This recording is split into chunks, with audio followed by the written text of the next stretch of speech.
Hindustan live पर आप तमाम लोगों का बहुत बहुत स्वागत, आप सबका खैर मकदम करता हूं।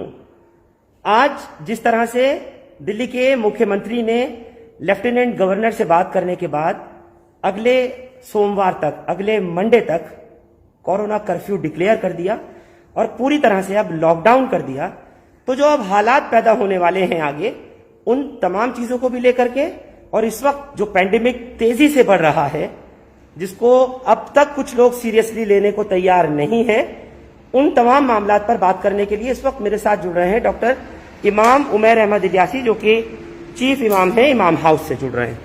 आपका बहुत बहुत स्वागत, आपका खैर मकदम है। एक लंबे अरसे बाद मुलाकात हो रही है डॉक्टर इमाम उमैर अहमद इलियासी आपसे।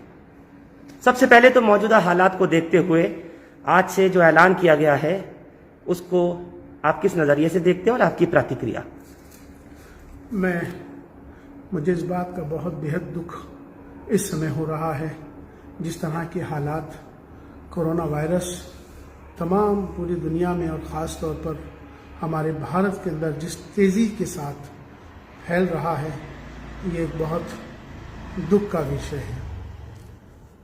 जिस तरह से कैजुअलिटीज़ इस समय बहुत ज़्यादा हो रही हैं और जिस तरह से मैंने पिछली मर्तबा आपका एक प्रोग्राम भी देखा था। बिल्कुल, 2 रोज पहले रात LNJP से दिखाया है। मैंने उस प्रोग्राम को देखा था LNJP से, और आपने जिस तरह से उसको दिखाया था, उसको देखने के बाद तो मैं और ज़्यादा बहुत इसका परेशानी का एहसास हमें हो रहा है।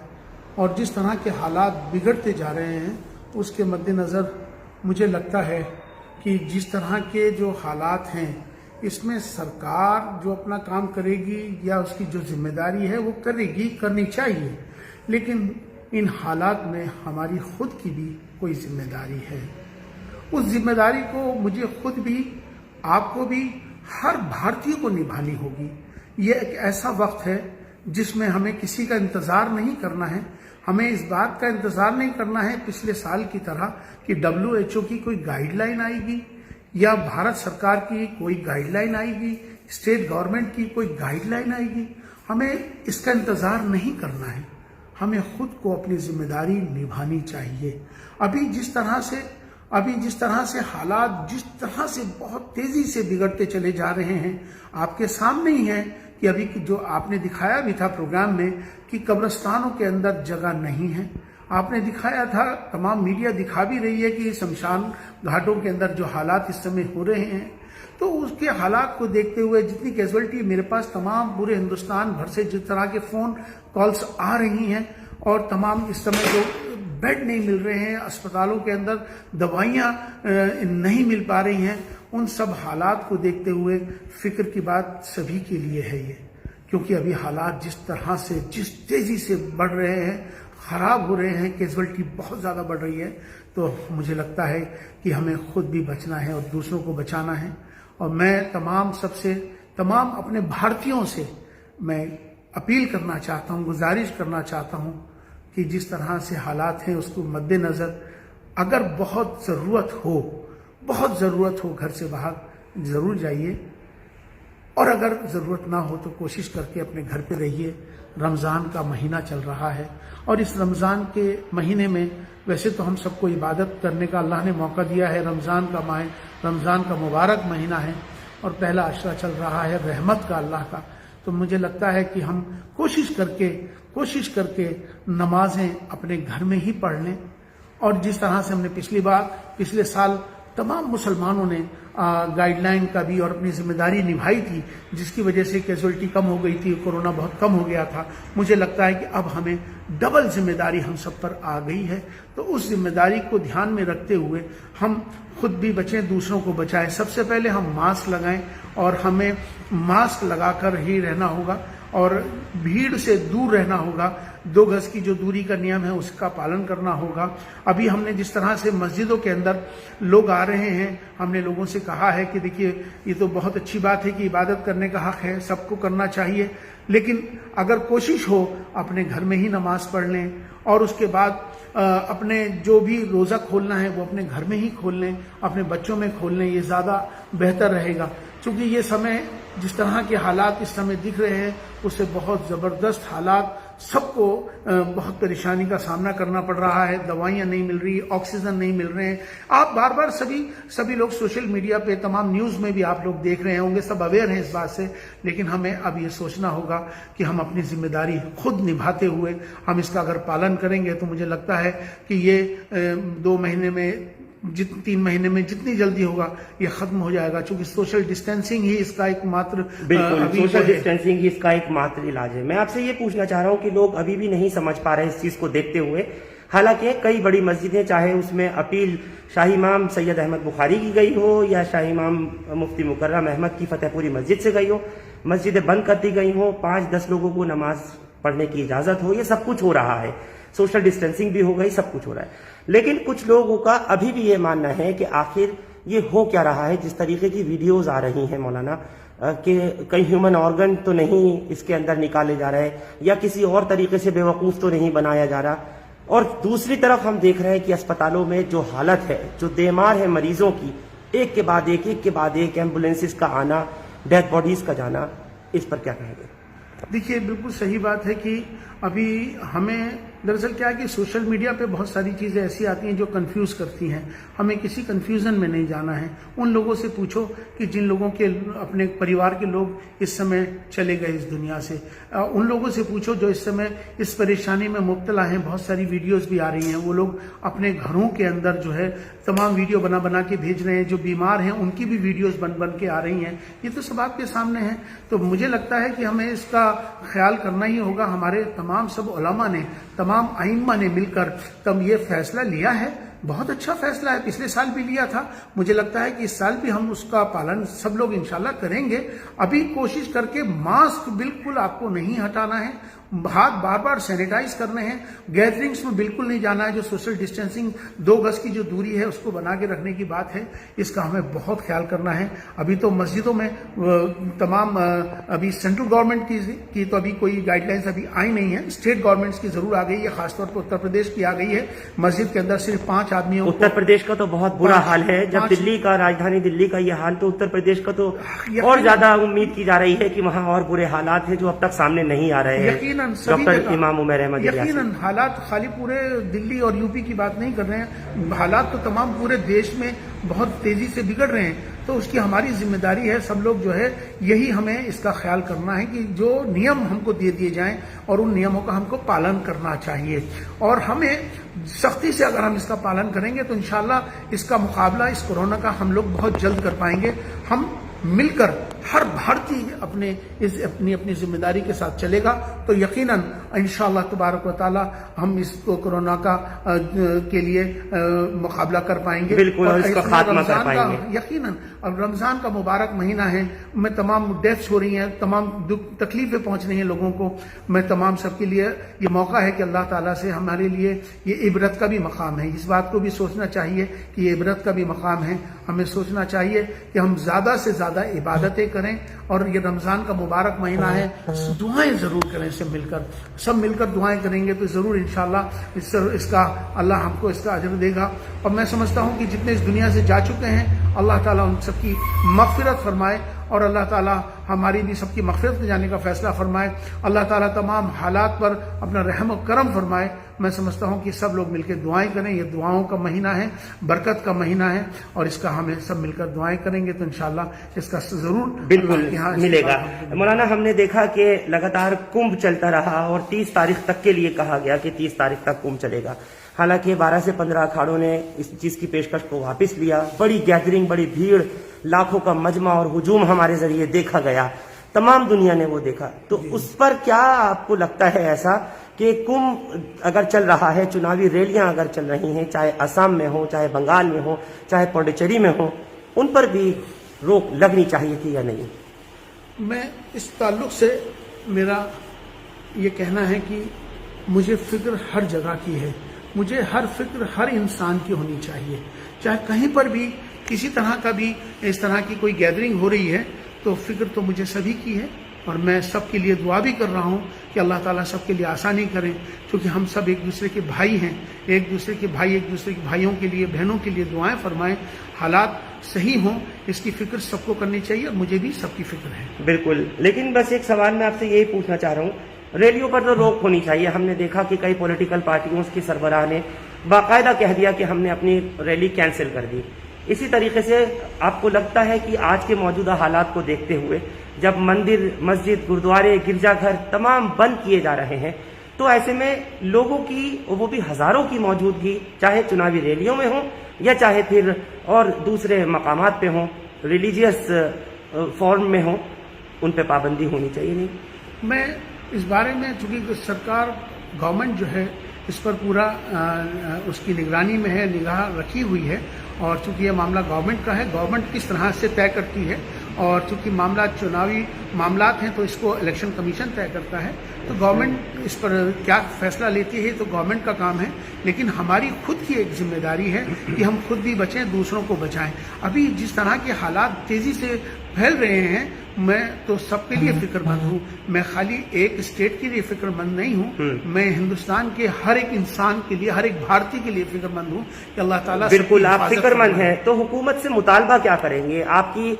अगर मैं आज बात करूं, चाहे वो दिल्ली की सरकार से या फिर केंद्र की नरेंद्र मोदी हुकूमत से, डॉक्टर इमाम उमैर अहमद इलियासी, आपका मुतालबा क्या है आज जबकि ऑक्सीजन की कमी और ये पूरी तरीके से कम्युनिटी स्प्रेड हुआ है? हुकूमत से मुतालबा क्या करेंगे? मेरा तो हुकूमतें जो अपना काम करती है करती रहेंगी, हुकूमतों की जिम्मेदारी है, हमारी भी अपनी एक जिम्मेदारी है। मुझे तो लगता है कि हम अपनी अपनी जिम्मेदारी को निभाएं इस वक्त में। अगर हम अपनी जिम्मेदारी को निभाएंगे तो वो ज्यादा बेहतर है कि हम खुद भी बचें, दूसरों को बचाएं। जिस तरह से मास्क लगाना सब पर लाजिम है, इसी तरह से हाथ का सैनिटाइज करना लाजिम है, जिस तरह से हमको सोशल डिस्टेंसिंग करनी है ये लाजिम है। हमें इसकी तरफ ध्यान देना है और सबको मिलकर करना है। जब सब मिलकर इस काम को करेंगे तो यकीनन इंशाल्लाह इस कोरोना का खात्मा जरूर और जल्द खत्म होगा। बिल्कुल, सावधानी बरतने के लिए जिस तरह से आपने कहा कि मस्जिदों के अंदर इस वक्त लोगों ने आना बंद कर दिया, बल्कि मस्जिदें बंद कर दी गई, जो उसके केयरटेकर 4-5 लोग होते हैं वही सोशल डिस्टेंस से नमाज पढ़ रहे हैं। ऐसे ही मंदिरों के दरवाजे नवरात्रों का टाइम है और बंद कर दिए गए हैं और बहुत जगह नहीं देखे जा रहे हैं। यानी लोगों ने अब एहतियात बरतनी, अपनी सुरक्षा को देखते हुए, अपनी हिफाजत को, अपनों की हिफाजत, उनकी जान की परवाह को देखते हुए बंद कर दिया। लेकिन जो लोग निकल कर दूसरी जगहों से अब और इलाकों में जाएंगे, घरों को, गांव को जाएंगे, जैसे मैंने आपसे कहा कुंभ के वक्त का, ऐसी सिचुएशन के अंदर आपको नहीं लगता कि उन टेस्ट हो जाने चाहिए? और कहीं भी अगर ऐसा लगता है तो लोगों को तुरंत आइसोलेट किया जाना चाहिए, क्वारंटीन सेंटर भेजा जाना चाहिए? मुझे याद है कि पिछली मर्तबा बहुत सारी NGOs, बहुत सारी तंजीमें थीं जिन्होंने बहुत अच्छे अच्छे काम किए थे। मुझे याद है कि मुसलमानों की, सिखों की, तमाम ईसाइयों की, हिंदुओं की तमाम ऐसी तंजीमें थीं, ऐसे NGOs थे जिन्होंने, बहुत से लोगों ने तो आपको मैं बताऊं, मंदिरों के अंदर कोविड-19 के लिए अस्पताल बना दिए। मैं आपको लेटेस्ट एक मिसाल देता हूं वडोदरा की। वडोदरा गुजरात के अंदर 5 मंजिल की एक मस्जिद थी। अभी 4 दिन पहले, चूंकि वहां जिस तरह से हालात बिगड़े, उस मस्जिद को उन्होंने वहां पर तमाम जो है कोविड-19 के लिए, ये जो महामारी के लिए, वहां पर तकरीबन 100 बेड का हॉस्पिटल बना दिया गया। इसी तरह से तमाम NGOs पहले भी काम कर रही थी, इस बार भी काम कर रही हैं। तो मुझे लगता है कि ये इस वक्त का मुकाबला हमें किसी की क्रिटिसाइज करने का इस समय नहीं है। जी नहीं, हमें मौका बिल्कुल बिल्कुल आप ठीक कह रहे हैं, हम सब मिलकर इसका मुकाबला करें, मिलकर मुकाबला करें। ये वक्त इस बात का है कि हम सब मिलकर मुकाबला करें। आज मैं आपको तकलीफ हो रही है मुझे इस बात के लिए कि तमाम मेरे ऐसे जानने वालों के, मैं इस पर नाम नहीं बताना चाह रहा हूँ, इस दुनिया से जा चुके हैं। ऐसे मेरे जानने वाले हैं जो हॉस्पिटलाइज हुए पड़े हैं। मेरे पास तमाम फोन आ रहे हैं, ऑक्सीजन नहीं मिल रहा है, दवाइयां नहीं मिल रही हैं।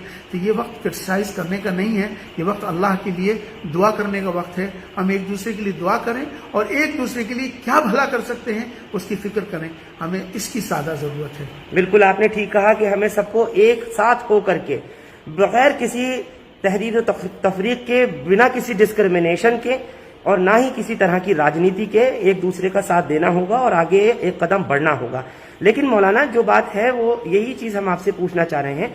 आपको लगता है कि अब दिल्ली की जो स्थिति है, जो दिल्ली की सूरत हाल है, चाहे प्राइवेट हॉस्पिटल्स हों या चाहे सरकारी अस्पताल हो, क्योंकि अरविंद केजरीवाल ने 2 रोज पहले ही एक चिट्ठी लिखी, बल्कि कल ही लिखी अगर मैं आपसे कहूं, और नरेंद्र मोदी से मदद मांगी है।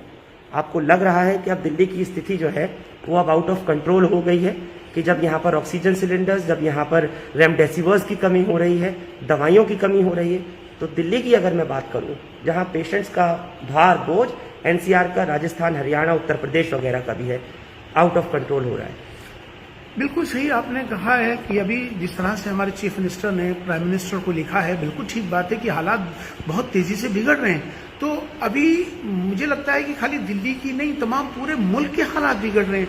अभी बहुत सारी चीज, यहाँ तो दिल्ली है फिर भी इंतजाम हो जाते हैं, लेकिन छोटे छोटे गांव, वहाँ सोचिए कि वहाँ के हालात किस तरह से, वहाँ तो कोई दवाइयाँ भी नहीं है, वहाँ को कोई इंतजाम नहीं है। तो मुझे लगता है कि हमें खाली दिल्ली की फिक्र नहीं करनी चाहिए, हमें पूरे मुल्क की फिक्र करने में आना चाहिए। और हमें चाहिए कि हम ज्यादा से ज्यादा इस सब इमरजेंसी में हम लोग सब मिलकर इमरजेंसी में ऐसे हॉस्पिटल्स हम लोग जल्दी से तैयार करें। होटल्स हैं, बैंक्वेट्स हॉल्स हैं, ऐसी जगहें हैं। पिछली बार बहुत सारी तंजीमों ने अपनी जगहें भी दी थी और उन तमाम जगहों के अंदर उन्होंने सबको कोविड-19 के बेड लगाए थे। तो मुझे लगता है कि इस वक्त में सूरत हाल को देखते हुए हर भारतीय निकल के बाहर आ जाए और सब मिलकर एक दूसरे की मदद करें। मैं एक और आपसे गुजारिश करना चाहता हूं इस चैनल के माध्यम से। पिछली मर्तबा बहुत लोग बेरोजगार हुए, बहुत लोग भूख से मर गए, बहुत से लोगों को बहुत सारी दिक्कतें हुई। रमजान का मुबारक महीना चल रहा है, ऐसे बहुत सारे लोग हैं जो इस समय बीमार हैं, बहुत सारे ऐसे लोग हैं जो बेरोजगार हैं, ऐसे बहुत सारे लोग हैं जिनको बहुत सारी अलग अलग मुश्किलात और परेशानियां हैं। लेकिन मौलाना, दुआओं के साथ साथ, बिल्कुल दुआओं के साथ साथ, लेकिन आपको लग रहा है जैसे एक हफ्ते का ये अब लॉकडाउन हुआ और आगे भी बढ़ने की उम्मीद नजर आ रही है। राजधानी की अगर बात करें तो ऐसे में बेरोजगारी का बढ़ना लगता है कि वो लाजिम होगा कि इस वक्त में बेरोजगारी बढ़ेगी, और वो लोग जो होमलेस हैं, जिनके घर नहीं है, बेघर लोग हैं, जो नाइट शेल्टर्स में, रैन बसेरों में या सड़क के फुटपाथ पे साइड्स में रहते हैं, उनके खाने की इस वक्त वाकई कमी होगी। कोरोना से ना मर के वो लोग, आपको लगता है कहीं ना कहीं भूखमरी से शिकार हो जाएंगे, भूखे मरेंगे? मैं उसी की ज्यादा फिक्र करते हुए सभी से गुजारिश कर रहा हूं कि लोग, मुसलमान इस समय बहुत बड़ी तादाद में ज़कात निकालता है, तो अपनी ज़कातों को हम ऐसे कोशिश करें कि हम ऐसे जगह खर्च करें और ऐसे लोगों को ढूंढ के वो अपनी ज़कात की अदायगी करें कि जिससे लोगों का भला हो सके। पिछली मरतबा भी रमज़ान थे, पिछली मरतबा भी कोरोना था। तमाम एनजीओज, मैं तमाम एनजीओज का नाम लूंगा जिन्होंने बहुत भरपूर, बहुत ही सबने मिलकर, एक ताकत के साथ सबने मिलकर वहाँ इसका मुकाबला किया था। लोगों की घरों में राशन पहुंचाए थे, दवाइयाँ पहुंचाई थी। तो मुझे लगता है कि ये वक्त अगर फिर हमें मुकाबला करना है, हमें तैयार रहना है कि अगर अल्लाह ना करे कोई ऐसी स्थिति आती है तो अपने पड़ोसी को ढूंढ, हर आदमी कुछ मत करे, अपने पड़ोसी को, अपने 6 घर सामने, 6 घर पीछे, 6 घर राइट, 6 घर लेफ्ट, अपने पड़ोसी पे ध्यान करो। देखो आपके पड़ोसी की कोई जरूरत तो नहीं है इस समय आपके कोई पड़ोसी को कोई जो भी है उसकी अपने अपने फिक्र में लग जाओ, अपने रिश्तेदारों की, अपने दोस्तों की, अपने जो भी आपके सामने मिले उनकी फिक्र में लगो कि देखो किसी की कोई जरूरत है। तो मुझे लगता है कि ये सबसे बड़ी इबादत होगी इस रमजान के महीने में, और लोग सही ज़कात सही लोगों तक पहुंचेगी तो मुझे लगता है कि इसका बहुत बड़ा फायदा पहुंचेगा। बिल्कुल लोगों को इसका फायदा पहुंचेगा।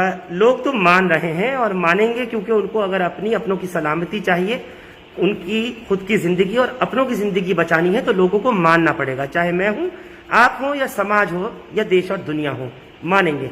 लेकिन हुक्मरान, वो लीडर्स, वो नेता कैसे माने कि जो इस वक्त में लगता है कि कम्युनिटी स्प्रेड की तरफ ले जा रहे हैं। मैं किसी का नाम नहीं लेना चाहता, ना मैं किसी को पॉइंट आउट करना चाहता। मैं सिर्फ ये कहना चाह रहा हूं कि जैसे हमने देखा, चाहे रैलियों की बात हो, चाहे कुंभ की हो, या किसी तरह की भी रिलीजियस कांग्रीगेशन की हो, कम्युनिटी स्प्रेड की जो बात आ रही है मौलाना बार बार, और उसको कई माहिरीन भी कह रहे हैं, साइंटिस्ट भी कह रहे हैं कि ये हो सकता है कम्युनिटी स्प्रेड अब बहुत तेजी से। अल्लाह ना करे कम्युनिटी स्प्रेड हो इस तरह का। मुझे लगता है कि हमें जहां पर हम जिस तरह से जो शादी के प्रोग्राम्स जिन लोगों ने अपने तय कर रखे हैं, अभी इस वक्त में अपने प्रोग्राम को पोस्टपोन कर देना चाहिए। अगर उन्होंने किस तरह की कोई ऐसी कोई प्रोग्राम्स या कोई मीटिंग्स का या कॉन्फ्रेंस का या किसी तरह की भी ऐसी कोई एंगेजमेंट तय हुई हैं, तो उनको लगता है कि उनको फौरन पोस्टपोन कर देना चाहिए, क्योंकि इस वक्त की जो प्रायोरिटी है इस समय अपने खुद को बचना और दूसरों को बचाना, इस मुहिम में सबको लग जाना चाहिए। और किसी तरह से भी जो सड़कों पर खास तौर पर हमारे लोग हैं, मैं उन तमाम सबसे कहना चाहता हूं कि अपने गलियों में, घरों के अंदर बिल्कुल भी ज्यादा इकट्ठे ना हों। जिनके घर ही नहीं है मौलाना, देखिए, मैं कहना चाह रहा हूं कि असल बात क्या है कि जिनके घर नहीं है, जिनके घर हैं, जिनके घर नहीं है वो भी, या जिनके घर हैं उनको भी, तो बचना तो सभी को है। तो मेरा मकसद यही है कि हम किसी तरह से भी भीड़ इकट्ठी ना हो पाए, किसी तरह से भी, क्योंकि गवर्नमेंट की जो गाइडलाइंस हैं उनको हमें फॉलो करना चाहिए। यही एक मात्र इस समय का रास्ता है। तो मैं इस बार बार आपसे यही गुजारिश करूंगा कि नमाजें अपने घर में पढ़ें। अभी चूंकि जुमे का दिन आने वाला है, मुझे बड़ी फिक्र हो रही है कि जुमे के दिन हम किसको रोकेंगे और किसको कहेंगे नमाज पढ़ने के लिए। तो हम ये इसका इंतजार ना करें कि सरकार की क्या गाइडलाइंस आएंगी, हमें इसकी फिक्र नहीं है। हम लोगों को खुद तमाम सबको मिलकर इस पर फैसला लेना चाहिए। तो क्या आप इसकी पहल कर रहे हैं सबसे पहले कि आप अपनी मस्जिद को बंद कर रहे हैं? यकीनन मैंने आज अपने यहाँ नमाज में असर की वक्त में तमाम लोगों से गुजारिश करी थी कि देखो, अगर कोई बीमार है कोशिश करके वो तो घर से बिल्कुल भी ना निकलें, और अगर कोई बहुत जरूरत कोई काम है तो जरूर निकलें, लेकिन बेवजह कोई बिल्कुल ना निकलें। और कोशिश करके, क्योंकि अभी जिस तरह से स्प्रेड हो रहा है ये बीमारी, तो कोशिश करके अपने घरों में ही नमाज पढ़ लें, रोजे भी अपने बच्चों के साथ ही खोलें। मैं बार बार इसी पर जोर दे रहा हूं कि हम इसका ख्याल करें, तभी हम इसका मुकाबला कर पाएंगे। मौलाना, हमने देखा और आपने, तमाम देश और दुनिया ने देखा, जो कम्युनिटी स्प्रेड को लेकर के तबलीगी जमात के वक्त में जब मरकज हजरत निजामुद्दीन से लोगों को निकाला जा रहा था तो पूरा एक मैकेनिज्म तैयार किया गया था। ऐसा कुछ अब नजर नहीं आ रहा। अभी जिस तरह के हालात हैं, अभी और जबकि केसेस पहले से, अगर मैं आपको रोक के कहूँ तो 2 गुना नहीं बल्कि कई गुना बढ़ गए। अल्लाह रहम का मामला फरमाए, अल्लाह रहम का मामला फरमाए, हर इंसान के लिए अल्लाह रहम का मामला फरमाए। इस समय जिस तरह के हालात बिगड़ रहे हैं, तो मैं समझता हूं कि जो यहाँ पर जितने भी हॉस्पिटल्स हैं, जिनको जगहें नहीं मिल रही हैं, मेरे को लगता है कि उसकी इमरजेंसी के लिए कि बेहतर से बेहतर गवर्नमेंट उसका इंतज़ाम करे, और जितने लोगों की जितनी दवाइयाँ नहीं हैं तो उसका लिए इंतजाम ज़्यादा से ज़्यादा हो जाए। वैसे तो अभी गवर्नमेंट ने हेल्पलाइन भी आई हैं। अभी मैंने एक सिप्ला की भी एक हेल्पलाइन को देखा था कि अभी किसी तरह की जो दवाइयाँ थी वो मार्केट में ब्लैक होने लगी थी, तो सिप्ला वालों ने भी, अभी फाइजर वालों ने भी इस तरह की हेल्पलाइन से, लेकिन जो इंतजाम किए गए थे, मैं उसी चीज़ को पूछना चाहता हूँ कि वैसे ही इंतजाम, और बल्कि उससे और तेज़ी से, मैं कहूँगा कि तूफ़ानी तौर से किए जाने चाहिए थे अगर तबलीग का एग्जाम्पल उस दौर में लिया गया था। मुझे लगता है कि अभी सबको मिलना है और सबको मिलकर ही इसका मुकाबला करना है। जिस तरह से पिछली बार मेरी मस्जिद के अंदर सिखों का एक ऑर्गेनाइजेशन है, खालसा ग्रुप, उन्होंने आके मस्जिद को सैनिटाइज किया, उन्होंने अपने गुरुद्वारों को खोल दिया, खाने के इंतजाम किए। इसी तरह से मंदिरों से, इसी तरह से चर्चों से, मस्जिदों से, मदरसों से तमाम सारे लोग निकल के आए। अभी मैं एक वीडियोस को जगह बार बार देख रहा हूं कि बहुत सारे ऐसे लोग हैं मुस्लिम कम्युनिटी में, उन्होंने अपने सिलेंडर्स के लिए फ्री कर दिया है, ऑक्सीजन के सिलेंडर्स के लिए। उन्होंने कहा है कि जब तक जरूरत पड़ेगी हम इसकी पेमेंट नहीं लेंगे। तो यही इबादत है, दूसरों को बचाना, यही तो इबादत है। बिल्कुल, दूसरों को बचाना यही एक सबसे बड़ी इबादत है। आप कह रहे हैं डॉक्टर इमाम उमर अहमद इलियासी। बिल्कुल, वक्त की कमी है और आपसे बस मेरा आखिरी सवाल इस बात को लेकर के है, जो लोग भी कोई भी वायलेशन कर रहे हैं, यानी इस वक्त में जो कि पेंडेमिक एक्ट बना दिया गया, कानून बना दिया गया, और उसकी लोग धज्जियां उड़ा रहे हैं, उसकी तौहीन कर रहे हैं, या इस बीमारी को, इस महामारी को हल्के में ले रहे हैं, तो गिरफ्तारियां होनी चाहिए या नहीं होनी चाहिए ऐसे लोगों की? मैं अपने तमाम, खास तौर पर तमाम भारतीयों को मैं एक अपील भी करना चाहता हूं।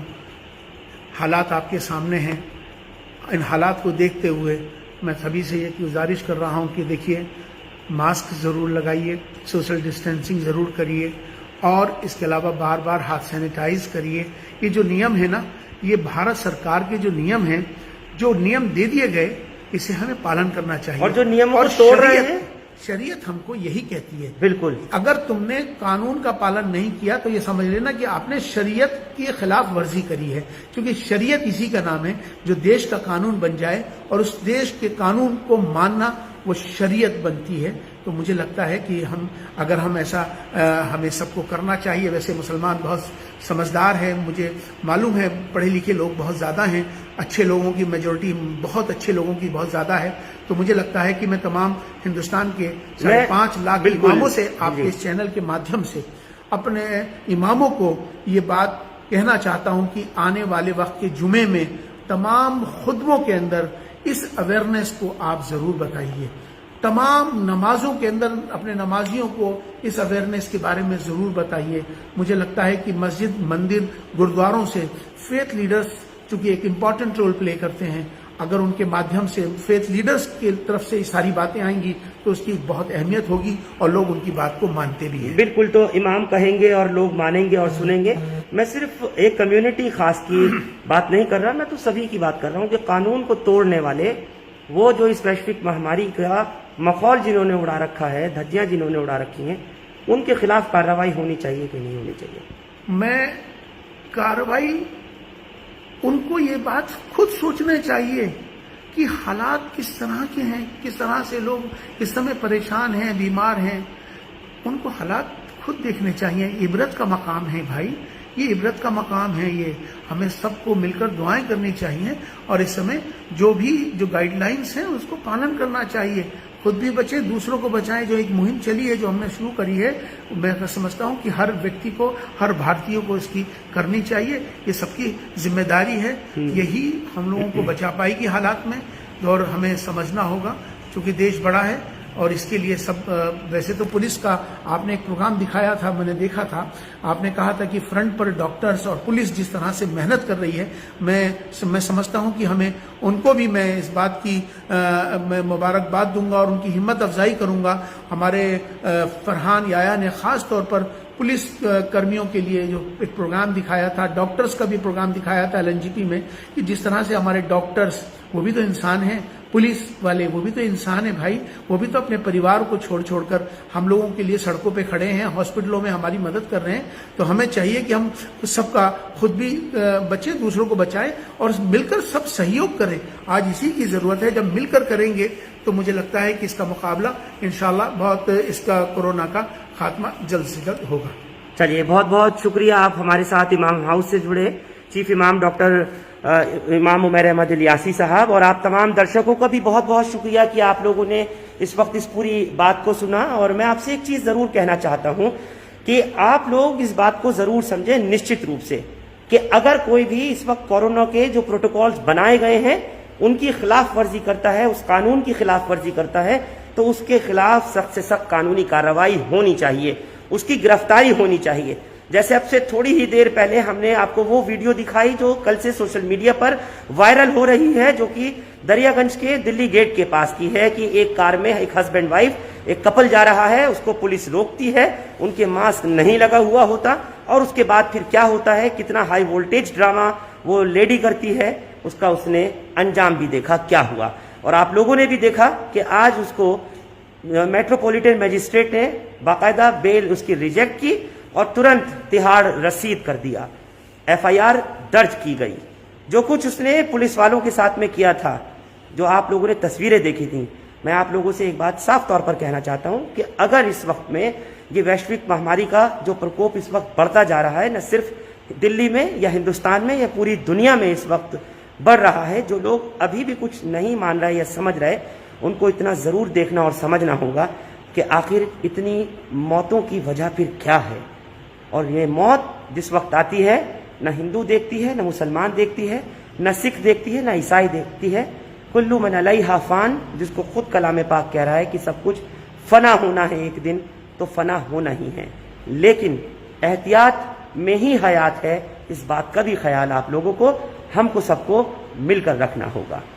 बहुत बहुत शुक्रिया। इस खास पेशकश में आप लोग हमारे साथ इमाम हाउस से जुड़े। हिंदुस्तान लाइव फरहान याया यूट्यूब पर सब्सक्राइब कर सकते हैं और क्लिक कर सकते हैं बेल आइकन हमारी खबर की पहली नोटिफिकेशन के लिए। फेसबुक पर हमारा पेज हिंदुस्तान लाइव फरहान याया फॉलो और लाइक कर सकते हैं। अपना ख्याल रखिए, अपनों का खास तौर पर ख्याल रखिए। बहुत बहुत शुक्रिया। Thank you for now.